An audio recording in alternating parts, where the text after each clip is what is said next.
आसतु आज बनैबा कखारु आलूर भर्ता जोटा कि नुआ रेसिपी। बर्तमान मु कखारु एवं आलू को सिझेक रखी से किछि लुण पकईकि आमे ताको चकटी दबा।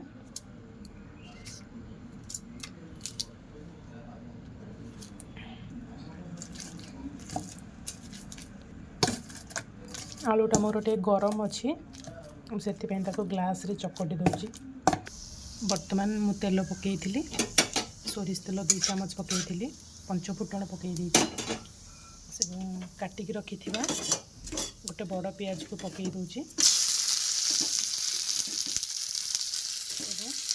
फाड़े टमाटो 4टा कंचा लंका किछि भुसंगा पत्र हमर सोरिष तेल रे आलू भर्ताटा कले बहुत टेस्ट लगी था।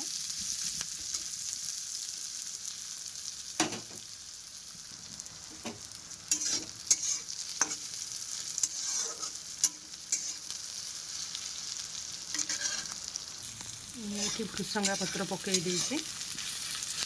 आम आलू भर्तार बहुत भल स्मेल आसी था।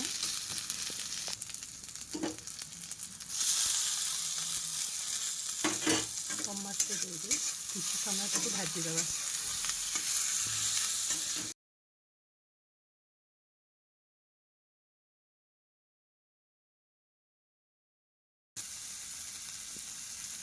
से गोटे पिंच हलदी दे दूची कहीं आमर आलू भर्तार कलरटा भी टिके भल देखा। गोटे पिंच लंका गुंड दे दूची।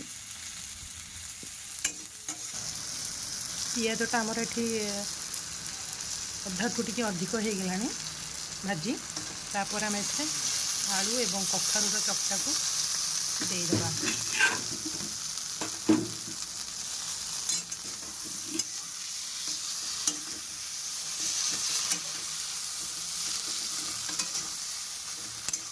आलू भर्ताटा बहुत टेस्ट लगी था। आमर आपण पखाल सांगे खाई पारे और रुटी परोटा सांगे खाई पारे बहुत भल लगी था।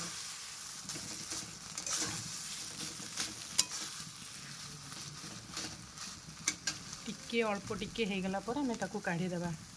ताकू बेसी समय भाजिले भल लगे जस्ट अधा फ्राए हेले भल लगे। आउ टिके छाड़ीदेवा हवा। एपटे मोर आलू एवं कखारूर भर्ताटा रेडी हो आसला।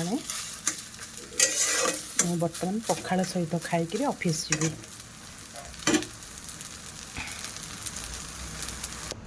देखंतु बर्तमान प्रस्तुत हो गला मोर आलू कखारू भर्तार नुआ रेसिपी। थरे एमती यही प्रोसेस रे बनातु, आपण जानि परिबे केते टेस्टी लागुची। रहिली, धन्यवाद।